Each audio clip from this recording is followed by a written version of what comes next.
Hi. വികൃതി കൊണ്ട് പൊറുതിമുട്ടിയ മകനെയും കൂട്ടി ഒരമ്മ ഗുരുവിന്റെ അടുത്തേക്ക് ചെല്ലുകയാണ്.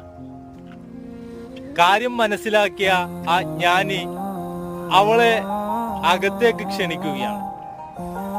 ഷോക്കേസിൽ അടുക്കി വെച്ചിട്ടുള്ള പാവയെ കാണിച്ചുകൊണ്ട് അവളോട് ചോദിച്ചു, ഇതുപോലുള്ള പാവയാണോ നിങ്ങൾക്ക് വേണ്ടത്, അതല്ല ചുറുചുറുക്കും ആവേശവുമുള്ള നല്ലൊരു മകനെയാണോ നിങ്ങൾക്ക് വേണ്ടത് എന്ന്.